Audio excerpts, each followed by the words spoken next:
నూతన సంవత్సర శుభాకాంక్షలు. మరొకసారి ఈ విధంగా దేవుని వాక్యాన్ని ప్రకటించుటకు నాకు ఇచ్చిన ధన్యతను బట్టి నేను ఎంతగానో ప్రభువును స్తుతిస్తూ ఉన్నాను. ఇది ప్రయాసంతో కూడిన పని, ఖర్చుతో కూడిన పని.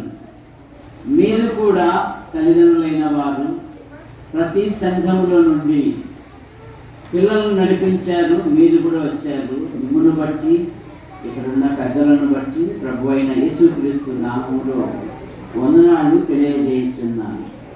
127వ కీర్తనలో సంతానము దేవుడి ఇచ్చు బహుమానము, కుమారుడు గాని కుమార్తె గాని దేవుడు బహుమానంగా ఇచ్చిన పిల్లలను దేవుని కొరకు పెంచాలి. దేవుని కొరకు పెంచాలి అంటే సదుపాయాలు అక్కర్లేదు. నీకున్న వసతులలోనే నీ పిల్లలను ఉన్నతమైన వ్యక్తులుగా చేయగలవు.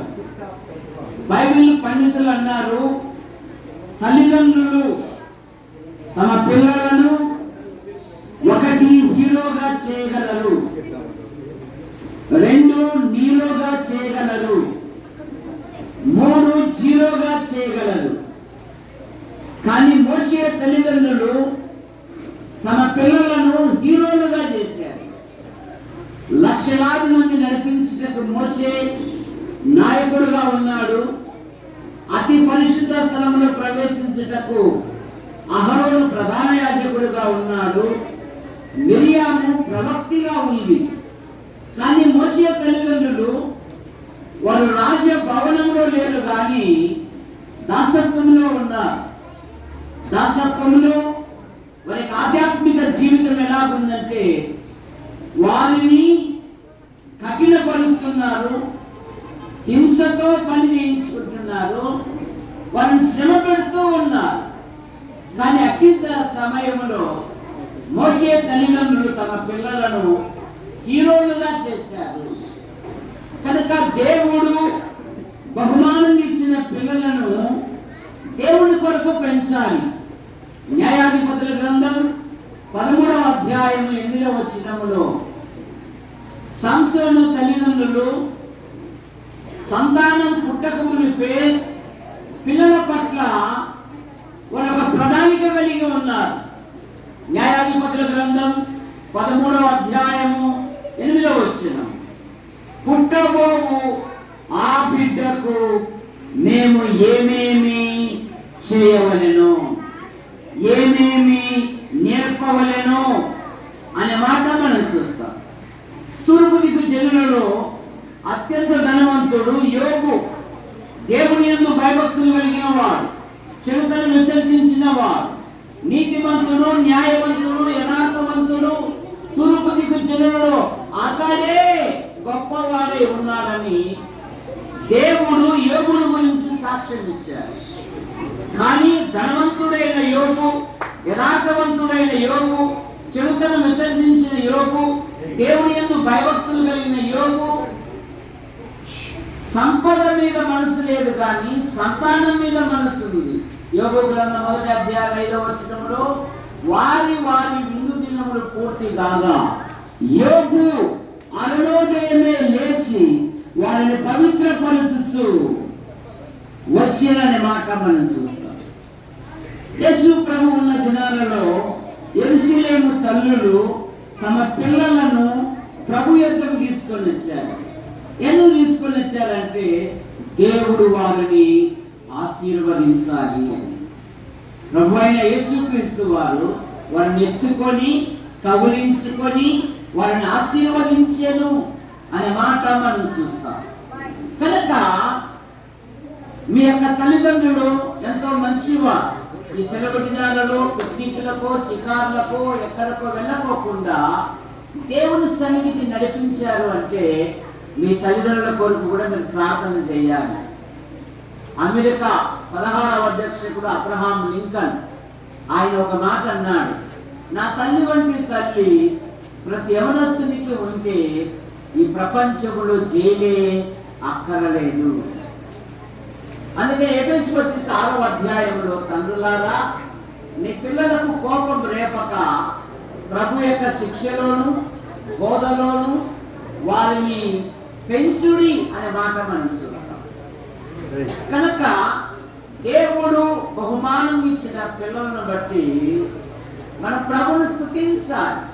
ద్వితీయోపదేశకాండం 4వ అధ్యాయంలో యూదుడు తన పిల్లలకు దైవిక వాక్యములను ఇంట కూర్చున్నప్పుడు, లేచినప్పుడు, మాట్లాడుతున్నప్పుడు వాటిని గురించి ఆ పిల్లలకు నేర్పాలి అంట. కనుక మీ తల్లిదండ్రులను బట్టి మీరు ప్రభుని స్తుతించాలి. ఎందుకంటే హవ్వ అనింది, యెహోవా దయ వలన నేను ఒక కుమారుని సంపాదించుకున్నాను. యాకోబు ఏశావు సమాధానపడిన తర్వాత ఆదికాండంలో 33వ అధ్యాయం 5వ వచనములో ఏశావు అంటున్నాడు, అరే మేము ఇంట్లో నుండి పారిపోయినప్పుడు సింగలే కదా, మరి మీరందరూ ఎవర్రా అంటే యాకోబు అంటున్నాడు, అన్నయ్య ఈ పిల్లలు దేవుడు దయచేసిన పిల్లలే నీ సేవకుడికి అన్నారని.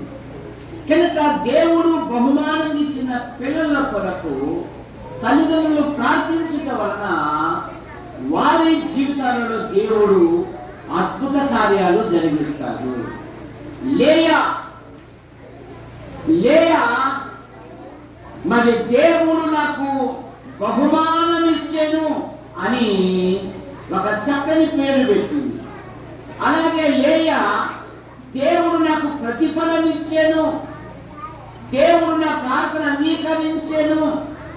రాహేలైతే దేవుడు నా నింద తొలగించాను. నింద తొలగించిన పిల్లలు అంట. కనుక మీ ఆధ్యాత్మిక జీవితంలో బాల్యంలోనే ప్రభు అయిన యేసుక్రీస్తునందు విశ్వాసం ఉంచాలి. మానవుడు పాపంలో పుట్టి, పాపంలో పెరిగి, పాపంలో జీవిస్తూ పాప పరిహారం కొరకై అనాది నుండి అనేకమైన ప్రయత్నములు చేస్తున్నాడు. మానవ ప్రయత్నములు అడెవరు మాట్లాడేది నెల సపోర్ట్ చూడరు, వాడెవరు చాక్లెట్లు రావురా, బహుమతులు వచ్చినాయి అమెరికా నుండి.